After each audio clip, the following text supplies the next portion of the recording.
پھر ذرا میرے سوالات کے جواب دیتے جائیے۔ آپ اس نوکر کے متعلق کیا کہیں گے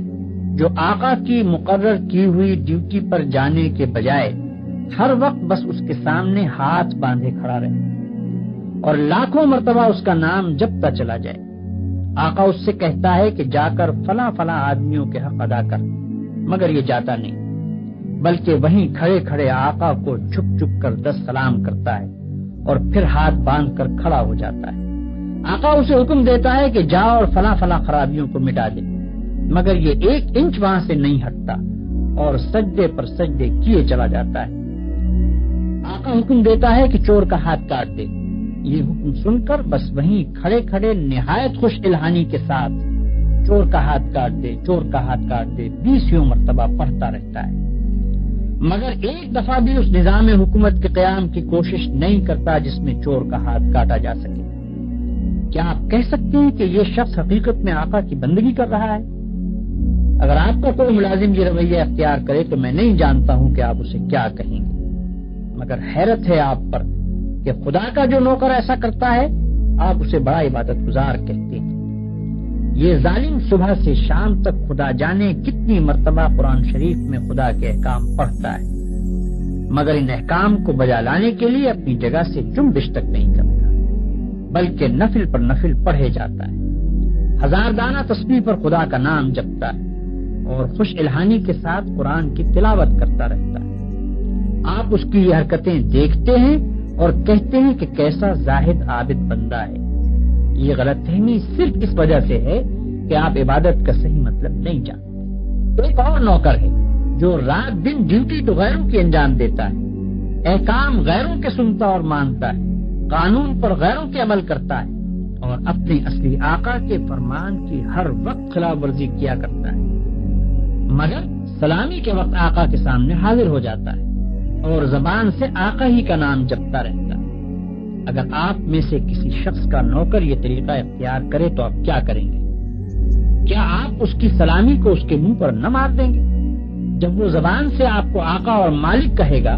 تو کیا آپ فوراً یہ جواب نہ دیں گے کہ تو پرلے درجے کا جھوٹا اور بے ایمان ہے، تنخواہ مجھ سے لیتا ہے اور نوکری دوسروں کی کرتا ہے، زبان سے مجھے آقا کہتا ہے اور حقیقت میں میرے سوا ہر ایک کی خدمت کرتا پھرتا ہے؟ یہ تو ایک معمولی عقل کی بات ہے جسے آپ میں سے ہر شخص سمجھ سکتا ہے،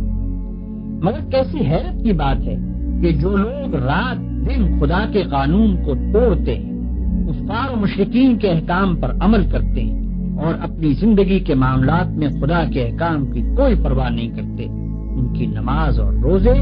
اور تسبیح اور تلاوت قرآن اور حج و زکوٰۃ کو آپ خدا کی عبادت سمجھتے ہیں۔ یہ غلط فہمی بھی اسی وجہ سے ہے کہ آپ عبادت کے اصل مطلب سے ناواقف ہیں۔ ایک اور نوکر کی مثال لیجیے۔ آقا نے اپنے نوکروں کے لیے جو وردی مقرر کی ہے یہ ٹھیک ناپ تول کے ساتھ اس وردی کو پہنتا ہے، بڑے ادب اور تعظیم کے ساتھ آقا کی خدمت میں حاضر ہوتا ہے، ہر حکم کو سن کر اس طرح جھک کر بصر و چشم کہتا ہے کہ گویا اس سے بڑھ کر اطاعت گزار خادم کوئی نہیں، سلامی کے وقت سب سے آگے جا کر کھڑا ہوتا ہے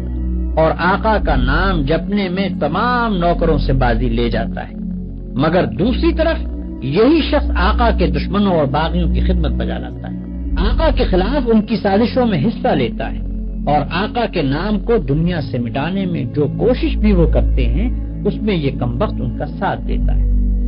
رات کے اندھیرے میں تو آقا کے گھر میں نقم لگاتا ہے اور صبح بڑے وفادار ملازموں کی طرح ہاتھ باندھ کر آقا کی خدمت میں حاضر ہو جاتا ہے۔ ایسے نوکر کے متعلق آپ کیا کہیں گے؟ یہی نہ کہ وہ منافق ہے، باغی ہے، نمک حرام ہے، مگر خدا کے جو نوکر ایسے ہیں ان کو آپ کیا کہیں گے؟ آپ سمجھتے ہیں کہ ہاتھ باندھ کر قبلہ رو کھڑے ہونا، گھٹنوں پر ہاتھ رکھ کر جھکنا، زمین پر ہاتھ ٹیک کر سجدہ کرنا اور چند مقرر الفاظ زبان سے ادا کرنا، بس یہی چند افعال اور حرکات بجائے خود عبادت ہے؟ آپ سمجھتے ہیں کہ رمضان کی پہلی تاریخ سے شوال کا چاند نکلنے تک روزانہ صبح سے شام تک بھوکے پیاسے رہنے کا نام عبادت ہے؟ آپ سمجھتے ہیں کہ قرآن کے چند رکوع زبان سے پڑھ دینے کا نام عبادت ہے؟ آپ سمجھتے ہیں کہ مکہ معظمہ جا کر کعبے کے گرد طواف کرنے کا نام عبادت ہے؟ غرض آپ نے چند افعال کی ظاہری شکلوں کا نام عبادت رکھ چھوڑا ہے، اور جب کوئی شخص ان شکلوں کے ساتھ ان افعال کو ادا کر دیتا ہے تو آپ خیال کرتے ہیں کہ اس نے خدا کی عبادت کر دی اور اس کی تخلیق کا مقصد پورا ہو گیا، اب وہ اپنی زندگی میں آزاد ہے کہ جو چاہے کرے۔ لیکن اصل حقیقت یہ ہے کہ اللہ نے جس عبادت کے لیے آپ کو پیدا کیا ہے اور جس کا آپ کو حکم دیا ہے وہ کچھ اور ہی چیز ہے۔ وہ عبادت یہ ہے کہ آپ اپنی زندگی میں ہر وقت ہر حال میں خدا کی اطاعت کریں اور ہر اس قانون کی پابندی سے آزاد ہو جائیں جو قانون الہی کے خلاف ہے۔ آپ کی ہر جنبش اس حد کے اندر ہو جو خدا نے آپ کے لیے مقرر کی ہے، آپ کا ہر فعل اس طریقے کے مطابق ہو جو خدا نے بتا دیا ہے۔ اس طرز پر جو زندگی آپ بسر کریں گے وہ پوری کی پوری عبادت ہوگی۔ ایسی زندگی میں آپ کا سونا بھی عبادت ہے اور جاگنا بھی، کھانا بھی عبادت ہے اور پینا بھی، چلنا پھرنا بھی عبادت ہے اور بات کرنا بھی، حتیٰ کہ اپنی بیوی کے پاس جانا اور اپنے بچے کو پیار کرنا بھی عبادت ہے۔ جن کاموں کو آپ بالکل دنیا داری کہتے ہیں وہ سب دینداری اور عبادت ہیں اگر آپ ان کو انجام دینے میں خدا کی مقرر کی ہوئی حدوں کا لحاظ کریں اور زندگی میں ہر قدم پر یہ دیکھ کر چلیں کہ خدا کے نزدیک جائز کیا ہے اور ناجائز کیا، حلال کیا ہے اور حرام کیا، فرض کیا چیز کی گئی ہے اور منع کس چیز سے کیا گیا ہے، کس چیز سے خدا خوش ہوتا ہے اور کس سے ناراض ہوتا ہے۔ مثلاً آپ روزی کمانے کے لیے نکلتے ہیں، اس کام میں بہت سے مواقع ایسے بھی آتے ہیں جن میں حرام کا مال کافی آسانی کے ساتھ آپ کو مل سکتا ہے۔ اگر آپ نے خدا سے ڈر کر وہ مال نہ لیا اور صرف حلال کی روٹی کما کر لائے تو یہ جتنا وقت آپ نے روٹی کمانے پر صرف کیا یہ سب عبادت تھا، اور یہ روٹی گھر لا کر جو آپ نے خود کھائی اور اپنی بیوی بچوں اور خدا کے مقرر کیے ہوئے دوسرے حقداروں کو کھلائی، اس سب پر آپ اجر و ثواب کے مستحق ہو گئے۔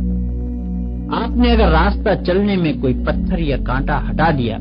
اس خیال سے کہ خدا کے بندوں کو تکلیف نہ ہو تو یہ بھی عبادت ہے۔ آپ نے اگر کسی بیمار کی خدمت کی یا کسی اندھے کو راستہ چلایا یا کسی مصیبت زدہ کی مدد کی تو یہ بھی عبادت ہے۔ آپ نے اگر بات چیت کرنے میں جھوٹ سے، غیبت سے، بدگوئی اور دل آزاری سے پرہیز کیا اور خدا سے ڈر کر صرف حق بات کی تو جتنا وقت آپ نے بات چیت میں صرف کیا وہ سب عبادت میں صرف ہوا۔ بس خدا کی اصلی عبادت یہ ہے کہ ہوش سنبھالنے کے بعد سے مرتے دم تک آپ خدا کے قانون پر چلیں اور اس کے احکام کے مطابق زندگی بسر کریں۔ اس عبادت کے لیے کوئی وقت مقرر نہیں ہے، یہ عبادت ہر وقت ہونی چاہیے۔ اس عبادت کی کوئی ایک شکل نہیں ہے، ہر کام اور ہر شکل میں اسی کی عبادت ہونی چاہیے۔ جب آپ یہ نہیں کہہ سکتے کہ میں فلاں وقت خدا کا بندہ ہوں اور فلاں وقت اس کا بندہ نہیں ہوں تو آپ یہ بھی نہیں کہہ سکتے کہ فلاں وقت خدا کی بندگی و عبادت کے لیے ہے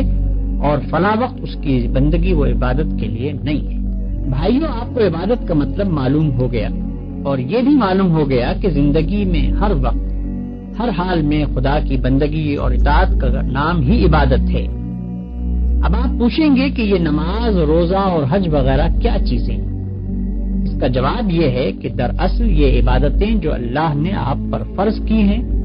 ان کا مقصد آپ کو اس بڑی عبادت کے لیے تیار کرنا ہے جو آپ کو زندگی میں ہر وقت ہر حال میں ادا کرنی چاہیے۔ نماز آپ کو دن میں 5 وقت یاد دلاتی ہے کہ تم اللہ کے بندے ہو، اسی کی بندگی تمہیں کرنی چاہیے۔ روزہ سال میں 1 مرتبہ پورے 1 مہینے تک آپ کو اسی بندگی کے لیے تیار کرتا ہے۔ زکوٰۃ آپ کو بار بار توجہ دلاتی ہے کہ یہ مال جو تم نے کمایا ہے یہ خدا کا عطیہ ہے، اس کو صرف اپنے نفس کی خواہشات پر صرف نہ کر دو بلکہ اپنے مالک کا حق ادا کرو۔ حج دل پر خدا کی محبت اور بزرگی کا ایسا نقش بٹھاتا ہے کہ اگر 1 مرتبہ وہ بیٹھ جائے تو تمام عمر اس کا اثر دل سے دور نہیں ہو سکتا۔ ان سب عبادتوں کو ادا کرنے کے بعد اگر آپ اس قابل ہو گئے کہ آپ کی ساری زندگی خدا کی عبادت بن جائے تو بلا شبہ آپ کی نماز نماز ہے اور روزہ روزہ ہے، زکوٰۃ زکوٰۃ ہے اور حج حج ہے۔ لیکن اگر یہ مقصد پورا نہ ہوا تو محض رکوع اور سجدہ کرنے اور بھوک پیاس کے ساتھ دن گزارنے اور حج کی رسمیں ادا کر دینے اور زکوٰۃ کی رقم نکال دینے سے کچھ حاصل نہیں۔ ان ظاہری طریقوں کی مثال تو ایسی ہے جیسے ایک جسم کہ اگر اس میں جان ہے اور وہ چلتا پھرتا اور کام کرتا ہے تو بلا شبہ ایک زندہ انسان ہے، لیکن اگر اس میں جان ہی نہیں تو وہ ایک مردہ لاش ہے۔